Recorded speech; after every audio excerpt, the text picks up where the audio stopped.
Amigos leitores do Boca News, estamos em mais uma rodada de entrevistas em nosso site. Estamos com ele, que é o vereador de primeiro mandato, presidente da Comissão de Finanças da Câmara de Vereadores, vereador Cláudio Tinoco, do DEM. Tudo bom, Cláudio? Tudo bem, Vitor? Tudo bem a todos os leitores do Bocão News? Vou primeiro com polêmica. Eu sempre gosto de começar essas minhas entrevistas com os vereadores com polêmica. Recentemente, a coluna Na Sombra do Poder publicou uma notinha dizendo que houve algum tipo de ciúme entre o senhor e o vereador vice-líder do governo, ACM Neto, na Câmara, vereador Léo Prates. Realmente há um tipo de ciúme entre vocês, já que são pares do mesmo partido? Isso não é polêmica pra gente, não há ciúmes algum.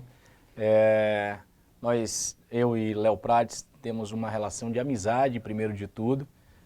Somos talvez aí de uma mesma geração dentro do partido. Iniciada uma relação de forma distinta.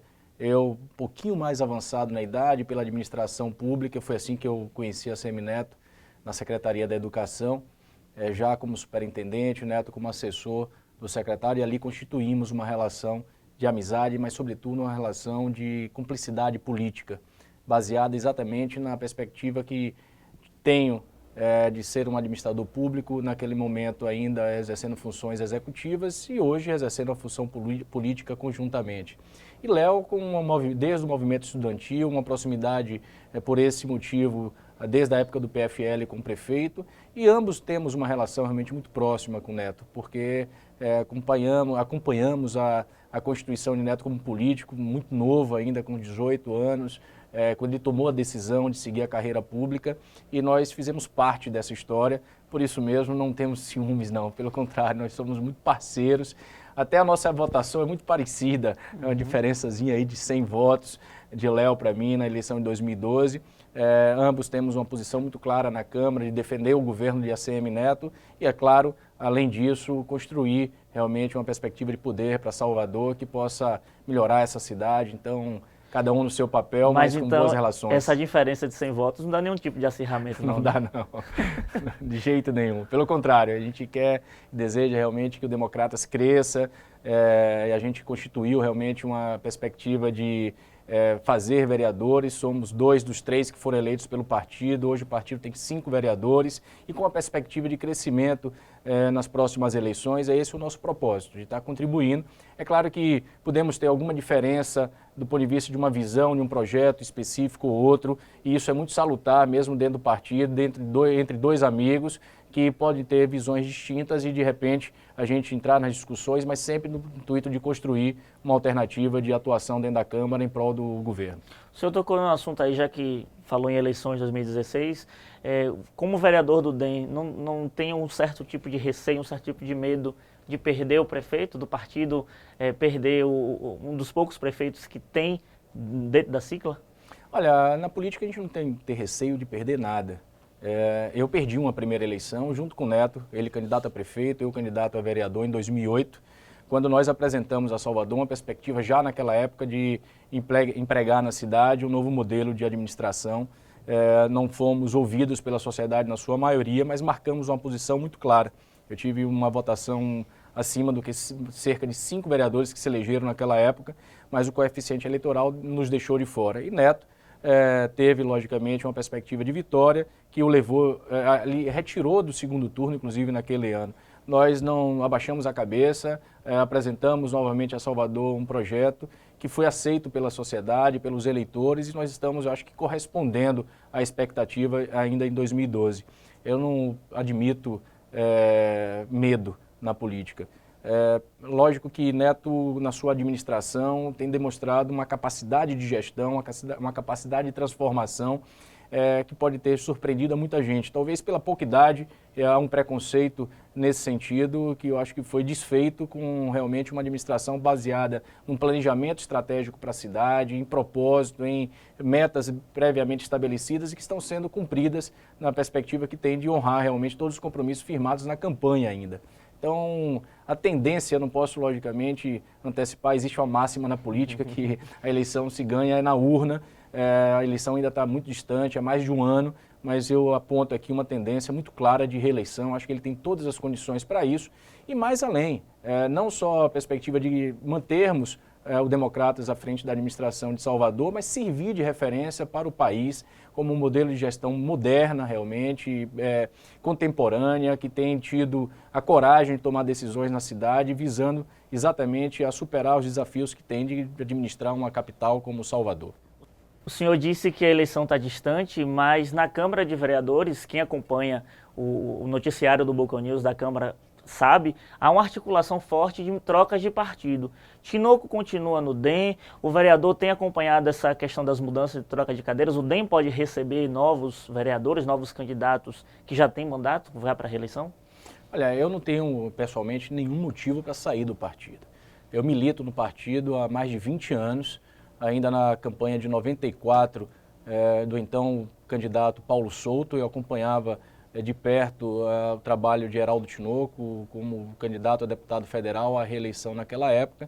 Nós já fazíamos campanha para o partido e para o grupo no interior do estado e estou filiado há 16 anos. Me filiei, na verdade, em 2000 ao partido, numa perspectiva já de candidatura estadual. Então tem um trabalho de militância no partido e no grupo, tem um trabalho de atuação dentro do partido do ponto de vista da sua formatação, da sua operação, não só nos momentos eleitorais, nos momentos de campanha, mas sobretudo na defesa realmente das bandeiras que o partido estabelece e defende junto à sociedade. Então eu não tenho nenhum motivo para isso. A tendência é que eu permaneça no partido, pelo contrário. Eu, particularmente, pretendo contribuir mais ainda com o partido. Agora mesmo nós passaremos por uma convenção municipal estabelecida pelo Diretório Nacional. Quem sabe até o nome de Cláudio Tinoco pode ser colocado para poder estar conduzindo o diretório aqui de Salvador. Eu acho que tem não só o histórico, mas o perfil para poder fortalecer ainda mais o partido, utilizar até a presença do prefeito, da administração, no intuito de dar maior capilaridade na cidade, aqui na capital. Então, eu acho que essa é a tendência, muito clara aqui para as pessoas. É evidente que o momento é um momento que estabelece uma certa instabilidade junto aos partidos. Até fruto de uma reforma política que está tramitando no Congresso, indefinida ainda. Ontem parece que o Senado aprovou um relatório já baseado nas decisões que foram aprovadas na Câmara dos Deputados, mas com pelo menos 10 sugestões de modificação. Então a gente não sabe hoje, nesse momento, faltando pouco mais de 30 dias para o prazo de filiações partidárias para as eleições de 2016, quais serão as regras no próximo ano. Isso é realmente algo que cria uma instabilidade, se vai haver uma janela para que políticos com mandato possam migrar de partido. Então, eu espero que até pelo menos meados de setembro essas regras estejam claras, para que o movimento que porventura possa acontecer seja baseado exatamente naquilo que a legislação permite de transição de partidos para outros. Agora, só para deixar um ponto muito claro, a força do prefeito ACM Neto, a força política que ele representa hoje tem atraído políticos, tem atraído partidos. Nós chegamos ao poder, chegamos à administração de Salvador praticamente com 3 ou 4 partidos associados, né? Na origem, o Democratas, o PSDB, o PPS e no segundo turno chegando o PMDB e outros partidos e muitos deles até divididos, né? E hoje nós vimos que a qualidade da administração, a boa relação que o prefeito implementou com os partidos tem levado exatamente a uma adesão com o propósito realmente de contribuir com a cidade. Eu espero que aí isso se transforme realmente numa força vitoriosa nas eleições de 2016. A LDO, a Lei de Diretrizes Orçamentárias de 2016, ainda está em tramitação na Câmara. Para quem não sabe, a LDO é que direciona os gastos e os investimentos da Prefeitura ao longo do ano. E os vereadores da oposição chegaram a afirmar que faltam políticas para mulheres e negros dentro da LDO. E acabou que o vereador, por exemplo, Silvio Humberto, pediu vista e atrapalhou a tramitação, vamos supor assim, a vontade do prefeito de ver logo a LDO aprovada. Como é que está a tramitação? Como é que o senhor, como presidente da Comissão de Orçamento e Finanças, tem conduzido esse trabalho? Olha, Vitor, a primeira coisa, assim, eu acho que qualquer tipo de discussão, por mais extensa que ela possa parecer, ela é louvável e viável para que a gente possa ter os projetos aprimorados no âmbito do legislativo. Com relação à LDO, existe, na verdade, uma premissa que a gente precisa compreender e as pessoas, a sociedade precisa acompanhar. Para que serve a LDO? Nós temos uma lei orçamentária anual que estabelece os valores, as ações, as metas de cada programa, cada ação por parte da Prefeitura, do Estado ou da União. A LDO ela traz diretrizes para a elaboração dessa lei orçamentária.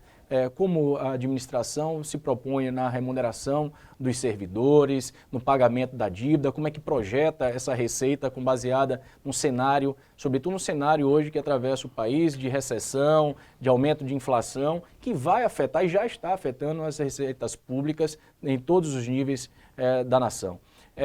Nós tivemos a proposta apresentada de um relatório, eu tive voto, além do meu voto como relator, de outros 4 vereadores, outros 3 vereadores, melhor dizendo, ou seja, voto suficiente para aprovar o projeto. Quando o vereador Silvio Humberto pediu vistas, e eu fico muito à vontade, além dele ser vice-presidente da comissão, ele como auditor, como uma pessoa ligada às finanças também, pela sua formação técnica, eu fico muito à vontade porque sei que dele vem sempre propostas que são muito coerentes com essa posição que ele tem, com essa possibilidade que ele tem de contribuir. Felizmente, ele devolveu o projeto sem nenhuma ressalva, apenas com uma consideração, transmitindo uma consideração da vereadora Ladilce Souza, que questionou políticas tanto para a reparação quanto políticas para as mulheres, de proteção às mulheres.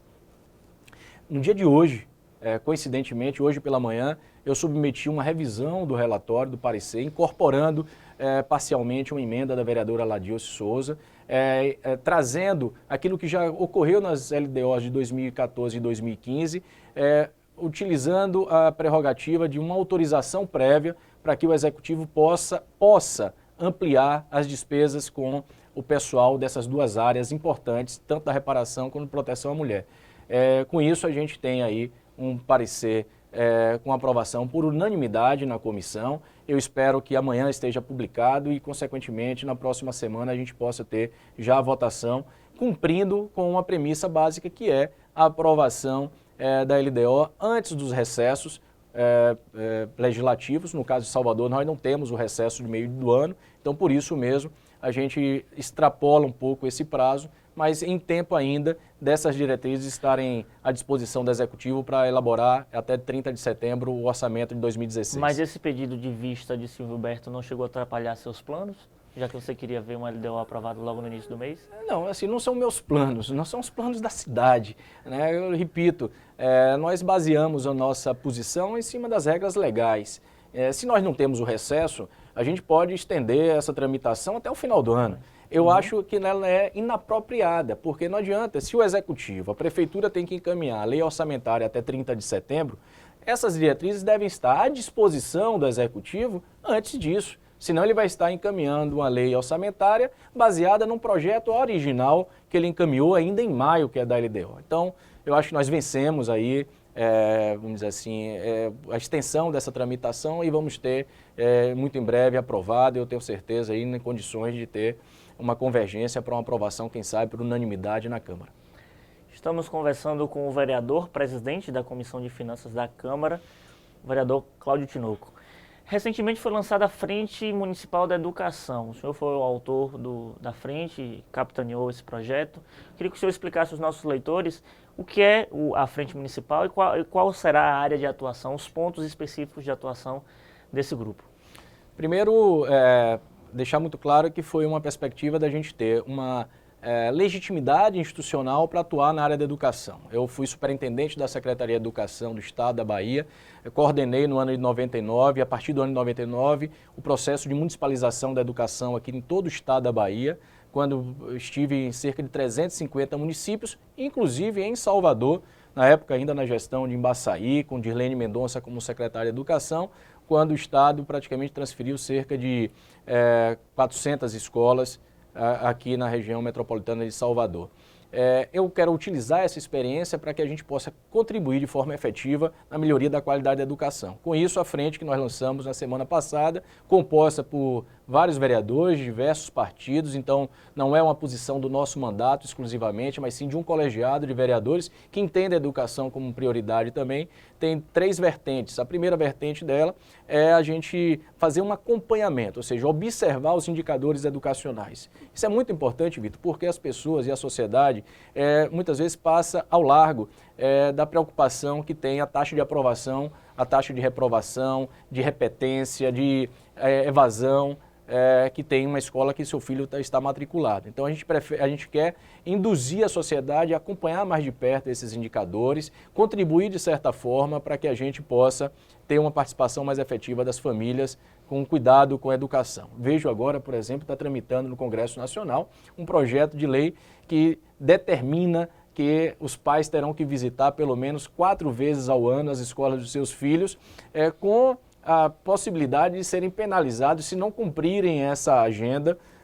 Então, eu acho que não é só ter na lei, é exatamente criar um hábito, criar uma nova dinâmica na sociedade para que a participação dos pais e da sociedade seja fundamental no acompanhamento da vida dos estudantes. Uma outra vertente é o estímulo à leitura.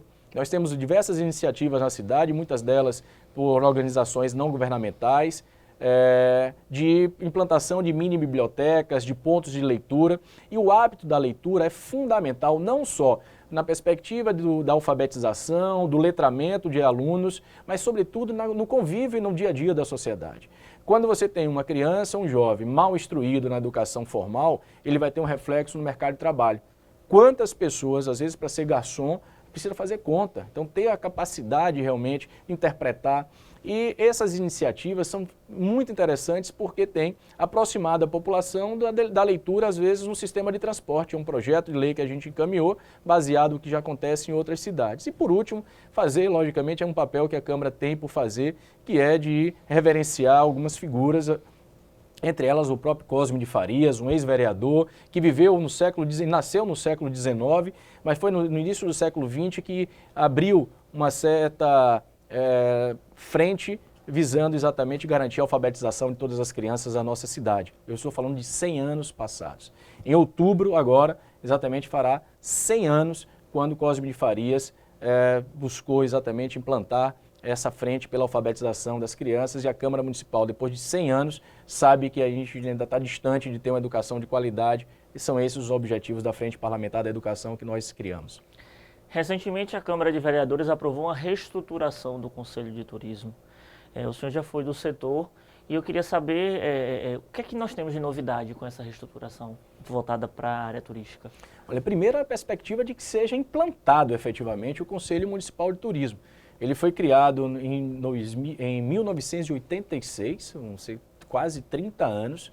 Depois houve uma reformulação no ano de 94, na gestão de Lício da Mata, mas passado quase 30 anos, nunca se instalou o Conselho. O Conselho é fundamental para funcionar numa cidade que tem o turismo como uma das principais atividades econômicas, que movimenta uma cadeia produtiva de quase 52 setores da economia, são bares e restaurantes, hotéis, locadoras de veículos, agências de viagem, enfim, guias de turismo. Então, é fundamental para Salvador que a gente tenha cada vez mais a profissionalização, a organização do setor de turismo. E o Conselho vem exatamente nesse sentido. É uma composição de 21 conselheiros, 10 são representantes do município, 1 do Estado e 10 representantes do setor privado. Logicamente que esses nomes e representantes estarão vinculados a algumas entidades do trade turístico, e aí a Prefeitura vai poder ter, sim, um colegiado que possa ajudar no estabelecimento das políticas públicas de turismo, de oferecer ou sugerir parcerias no sentido de promoção. Me permita aqui chamar a atenção para o momento que Salvador vive. Nós já tivemos e temos ainda uma boa imagem, atrelada, logicamente, a boa parte vinculada à cultura, à rica cultura que a Bahia e Salvador possui, a essa perspectiva que nós temos de ser um local aprazível, de praia, mas que nós perdemos muito espaço. Primeiro perdemos espaço pela evolução de outros destinos, principalmente no Nordeste, como Recife e Fortaleza, que investiram em infraestrutura, mas, por outro lado, a gente perdeu espaço exatamente porque nós não inovamos. Eu fico muito feliz agora na administração do prefeito Assemineto. Ainda ontem acompanhava o prefeito no lançamento das ordens de serviços de restauração dos fortes Santa Maria e São Diogo, na perspectiva que a gente tem de trazer novos elementos que possam, com a sua inovação, despertar o interesse dos visitantes de conhecer ainda mais essa cidade, como é, por exemplo, a Casa de Jorge Amado. É um projeto antigo que o prefeito Assemineto colocou em prática e que hoje, eu conversava ontem com o João Jorge Amado Neto, que é responsável pela gestão da Casa de Jorge Amado e Zélia Gattai, e que dizia, olha, Cláudio, agora no final de julho e ainda agora em agosto, nós estamos tendo uma boa visitação, porque as férias do Sudeste estão trazendo alguns turistas para cá e eles acabam chegando em Salvador e o que tem de novo? A Casa de Jorge Amado. Então, essas inovações que a atual gestão tem empregado é importante e nada melhor de que isso seja compartilhado por um conselho que possa, logicamente, trazer também a visão do privado, trazer a visão, posição do Estado e ajudar a construir cada vez mais a organização do turismo em Salvador. O senhor falou de turismo e falou de Casa de Jorge Amado. Ela fica situada em um bairro boêmico de Salvador, que é o Rio Vermelho, que recentemente passa por uma reforma e está também no auge de uma polêmica. Alguns setores, moradores da região não concordam com o projeto atual. O senhor também é muito ligado ao bairro, até onde eu sei. Como é que o senhor acompanha essa situação? O prefeito Assemineto sai com a imagem de alguma forma arranhada porque há essa mobilização contrária à obra que está acontecendo no bairro? Olha, eu acho que em hipótese alguma. Primeiro que nós somos plenamente conscientes que qualquer que seja a proposta de requalificação urbanística, seja de um bairro como Rio Vermelho, seja da cidade como um todo, que vai satisfazer a todos. As pessoas têm, e a sociedade é representada exatamente pelo antagonismo, pela contrariedade. Existe, logicamente, um agrupamento de pessoas que está contrária à obra de revitalização. O que nós nos colocamos de uma forma muito clara, inclusive publicando artigos, nos expondo nas redes sociais e no debate, é que todo o projeto para o Rio Vermelho ele foi discutido com a sociedade local. Eu sou testemunha disso, desde 2013, no início da gestão, quando foi concebido o projeto de requalificação da Orla, e quero lembrar aqui, muito importante, no passado e no passado recente, o Rio Vermelho já sofreu as consequências de que pessoas se rebelaram contra perspectivas de requalificação, recorrendo à justiça, inclusive, e que levou aquela medida, nós perdemos as barracas de praia na nossa cidade e paralisar qualquer perspectiva de requalificação da orla. Foi a administração do prefeito Assemineto que logo no início foi à Justiça Federal, com todo o respeito, mas procurou um entendimento, construiu esse entendimento e apresentou um projeto de requalificação que está acontecendo em toda a orla de Salvador. Eu acho que o Rio Vermelho tem, sim, algumas características próprias. E eu quero lembrar, Vitor, me permita, quando eu fui gestor de turismo, nós lançamos a campanha dos 7 pontos mágicos e a minha expectativa é que o Rio Vermelho fosse, não só por essas características que você já colocou aqui, que todo baiano realmente, uma boa parte dos baianos gostam e frequentam o bairro, mas na perspectiva do turismo realmente. É um bairro que tem hotéis instalados, que tem um impacto cultural muito forte na cidade, mas ele não foi eleito entre os 7 pontos mágicos, ficou em oitavo lugar, perdeu para o Dique do Tororó, que foi o 7º ponto mágico eleito pela população. Mas eu reconheço a importância do Rio Vermelho. Por outro lado, a gente conhece um pouco da história. Aspectos como, por exemplo, pedras portuguesas, não está na história da origem do bairro. As pedras portuguesas chegam para o Rio Vermelho praticamente na década de 70, quando há a requalificação do Largo da Mariquita, onde sai o mercado do Largo da Mariquita e vai para aquela praça Caramuru, onde é instalado o mercado do peixe hoje. Ali se inicia a implantação das pedras portuguesas no Rio Vermelho. Por outro lado, a gente reconhece que esse tipo de pavimento é de difícil manutenção, não consegue aqui em Salvador a gente ter êxito nesses espaços, como foi, por exemplo, a requalificação da Manuel Dias, que ali se instalou também um piso, largas calçadas, com um piso adequado, que hoje você vê passar depois de quase 2 décadas, bem mantido e de aceitação por parte da sociedade e da comunidade. Então, eu espero, por conhecer o projeto desde a origem, de ter participado de audiências públicas com a Associação de Moradores, de ter tomado a iniciativa de ir à Fundação Marilau Ferreira discutir o projeto, que a gente vai ter, assim que essa obra entre nas fases conclusivas, uma nova área requalificada que vai satisfazer até aqueles que estão insatisfeitos nesse momento. Mas um dos receios colocados pelas pessoas que estão protestando é justamente que aconteça o que aconteceu com a Barra no quesito trânsito, no quesito estacionamento, no quesito comércio. não corre esse risco? Olha, eu acho que não. Cada bairro tem a sua dinâmica própria. O Rio Vermelho já tem um comércio ativo, o que a Barra não tinha. A Barra não tinha. A Barra foi degradada. A Barra já teve, sim, casas noturnas no passado, a Maria Fumaça, bares, um movimento dinâmico ali de jovens, inclusive, que perdeu isso. Perdeu isso há muito tempo. Pelo contrário, a Barra acabou sendo ocupada pelas estruturas temporárias vinculadas ao carnaval. Houve uma degradação dos imóveis que eu espero, inclusive, com esse novo projeto que o município, o prefeito encaminhou para a Câmara, o PID, que é o Plano de Desenvolvimento incentivado, tanto do ponto de vista sustentável quanto de inovação, com a certificação aos investidores que venham utilizar essas áreas degradadas com investimento, gerando, logicamente, uma movimentação econômica, gerando emprego na cidade, que a gente possa recuperar a Barra do ponto de vista ocupacional. Agora, o que nós não podemos perder de vista é que qualquer requalificação, ela tem uma requalificação física, e a Barra hoje, eu posso dizer, tem muita gente que está satisfeita com a Barra. Eu diria que a maioria da população de Salvador, né? Eu, particularmente, tenho uma satisfação. Estava ontem lá caminhando, não sou morador daquela região, mas eu me sinto muito bem em acompanhar a requalificação daquele bairro. E agora, a ocupação, na verdade, a requalificação ocupacional, ela vem para e passo. Eu lembro alguns aspectos, por exemplo, da reforma do Pelourinho, né? Houve uma restauração física, uma requalificação física com a proposta de requalificação ocupacional. Aqueles comerciantes do Pelourinho que hoje resistem, estão lá mobilizados para poder fazer a defesa de retomar a frequência de baianos e turistas para aquela área da cidade, apesar dos problemas que tem. Então, eu acho que o Rio Vermelho vai ter uma dinâmica muito própria. Os comerciantes, sobretudo bares e restaurantes, das galerias, o Rio Vermelho já teve um teatro. Por que não pode voltar a ter? O Teatro Maria Bethânia acabou virando um bingo, hoje é uma churrascaria. O mercado, ele é senhor de definir como é que se ocupa também, o que é que tem viabilidade, respeitando, logicamente, as tradições locais, culturais, os hábitos das pessoas. Ninguém vai deixar de ir ao Rio Vermelho para comer o acarajé em Cira, em Regina, em Dinha, representado por sua filha. Ninguém vai deixar de estar tomando sua cerveja ali no Bar Vermelho, no Largo de Santana, de frequentar a Igreja de Santana, de criar uma dinâmica ali na varanda do SESI. Então, enfim, eu acho que é muito precipitado por parte daqueles que de repente se sentem, enfim, não partícipes dessa requalificação, acusar, por exemplo, que a retirada de árvores. Não é verdade, não é verdade. Não existe em nenhum ponto, em nenhum aspecto essa perspectiva. Pelo contrário, né?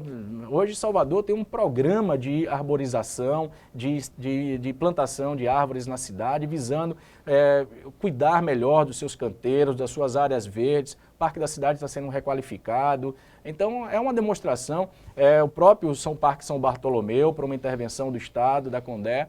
Então, eu acho que diminuir muito a discussão numa perspectiva que a gente tem realmente de modernizar a cidade e trazer requalificações importantes. E eu tenho certeza que a população vai aprovar, já aprova e vai aprovar. A gente sai do Rio Vermelho e volta para a Praça Municipal, voltamos para a Câmara. Recentemente nós tivemos a aprovação do reajuste dos servidores, mas houve uma polêmica, há ainda uma polêmica, a respeito dos agentes de saúde e combate a endemias. O senhor é um vereador da base do prefeito e eu queria saber sua opinião, como a base, como o vereador, vê essa questão do piso salarial dos agentes comunitários. Tem muita polêmica à vista ainda? Olha, eu acho que tem, Vitor, e isso é muito importante, essa sua pergunta, porque eu quero aproveitar para poder, logicamente, dar uma visão, não é de ordem pessoal, eu sou um político com a formação técnica, eu tenho ainda esse ranço de gestor, então eu procuro, logicamente, fazer uma análise de uma proposta dessa, de um projeto desse, do ponto de vista também de quem está à frente da gestão. E para ficar muito claro para todos os leitores, vocês que acompanham, houve uma decisão por lei federal de implantar um piso nacional para os agentes de saúde e agentes de endemia. Função importantíssima, que foi criada dentro dessa política maior de atenção às famílias, dos programas de saúde da família, de ter uma saúde preventiva, que é fundamental. É claro que quando essas regras são estabelecidas pelo governo federal, você perde de vista as particularidades locais, né? Estados e municípios acabam sendo obrigados a implantar um piso e não se sabe se tem capacidade orçamentária. Você tem uma regra, primeiro, que é os limites de gasto com pessoal que são impostos por leis que de repente podem inviabilizar, inclusive, algumas administrações de cidades menores, cidades do interior. Para vocês terem uma ideia, se nós implantássemos o piso nas condições de pagamento de gratificações desses profissionais, desses servidores, o impacto na folha seria de cerca de 54 milhões ano. No momento que se atravessa, se isso já seria difícil num cenário favorável da economia, com a arrecadação em condições normais, imagine agora com as restrições que estão sendo postas pela queda de arrecadação. Então, buscou-se negociar, até mesmo reconhecendo que havia um desequilíbrio no valor do vencimento desses servidores e um determinado agrupamento de representação desses servidores acatou um aumento diferenciado de 13,86%, elevando o vencimento de 692 para 788, mantidas as gratificações nos percentuais que estão, e isso leva a remuneração média de R$ 1.700 por agente. Ora, um sindicato que representa um outro agrupamento dessa categoria não aceitava, e então abriu um processo de negociação. Eu, particularmente, cheguei até a cogitar, na mesa de discussão, participamos de reunião na Secretaria de Gestão, a perspectiva de se implantar o piso de R$ 1.014, incorporando as gratificações. Ora, isso faria com que você tivesse o atendimento ao que a norma federal, por outro lado, não impactando tanto no orçamento, ou seja, não inviabilizando a implantação. Isso seria interessante porque ajudaria, inclusive, os servidores que estariam em fase já próximo de aposentadoria, porque teria o vencimento já incorporado no patamar do piso nacional. Mas o sindicato não aceitou. Então, quando houve impasse, prevaleceu, logicamente, uma posição clara da administração de fazer o que era possível nesse momento. Então, nós, por isso mesmo, depois de muita discussão, tomamos a posição clara de defender realmente o projeto que foi para a Câmara. Estamos com a consciência tranquila, que avançou, foi a maior majoração de salário dos servidores municipais. Os professores tiveram 8,14%, que foi o segundo maior. O grupo físico teve também um aumento significativo, mas foram os agentes que tiveram o maior aumento, repito, de 13,86%, só para fazer um comparativo dos servidores estaduais que receberam 6,41%, menos da metade. Então, consciência tranquila, foi o que pôde se avançar. É claro que a gente tem, logicamente, a perspectiva de buscar, desde que o governo federal transfira os recursos totais necessários para que o município possa arcar com uma melhoria mais significativa do ponto de vista da remuneração desses servidores. Voltamos para a política. O governador Rui Costa tem andado muito, soteropolitano como tem andado muito em Salvador, principalmente na questão das obras de encosta. Ele tem autorizado obras, tem entregues obras voltadas nesse segmento, que a oposição sempre argumenta na Câmara de Vereadores, é o calcanhar de Aquiles do prefeito ACM Neto por conta das fortes chuvas. Essa aproximação de Rui Costa no subúrbio de Salvador, de alguma forma, atrapalha os planos de ACM Neto para 2016? De forma alguma, né? De forma alguma. E aí preciso, para isso, discorrer um pouco sobre as encostas de Rui Costa, né? Na verdade, é bom que vocês que vão acompanhar essa entrevista tenham conhecimento, se não tem já. Em 2013, estou falando do primeiro ano de ACM Neto, antes, inclusive, de completar os seus primeiros 6 meses, houve um entendimento entre município e Estado. O município transferiu o plano de contenção de encostas para o Estado através da CONDE e transferiu também uma perspectiva que tinha de receber recursos federais para fazer a construção de encostas aqui em Salvador. Isso, logicamente, dentro de uma perspectiva de parceria, de compartilhamento, assim como houve com o metrô, com o sistema ferroviário do subúrbio. Naquele ano, acho que em julho, a CONDE lançou uma primeira pré-qualificação de empresas. No final de 2013, teve o resultado, 2 empresas praticamente foram pré-selecionadas. No ano de 2014, o próprio ex-governador Jacques Wagner, em 2 momentos, anunciou a construção das 98 encostas, um valor de 156 milhões de investimento, repito, investimento federal. Infelizmente, a morosidade da gestão do governador Jacques Wagner, por qualquer motivo, e aqui não sou eu que tenho que justificar, cabe aqui a CONDE, o seu presidente, ou o secretário de Desenvolvimento Urbano, ou o ex-governador, dizer por que essas encostas não foram construídas a tempo. Ora, eu fico muito feliz que o governador Rui Costa conseguiu tirar do papel esses lotes. Eles eram para serem construídas em 4 lotes. O governo Wagner só conseguiu lançar o primeiro, por isso mesmo, quando o Rui Costa assumiu, acho que tinham 2 encostas para poder concluir. Então, o que o governador hoje faz, nada mais, nada menos do que recuperar 2 anos perdidos da gestão de Wagner, praticamente 2 anos perdidos da gestão de Wagner. Então, quem é que ganha com isso? A população de Salvador, né? Se tivesse a gestão de Wagner tido a capacidade de executar essas obras conforme o prazo que eles mesmos anunciaram, eu tenho aqui matérias, eu acho que o Bocão News, inclusive, cobriu quando o governador Jacques Wagner lançou no início de 2014 o anúncio dessas obras, que disse que em 12 meses essas encostas estariam construídas.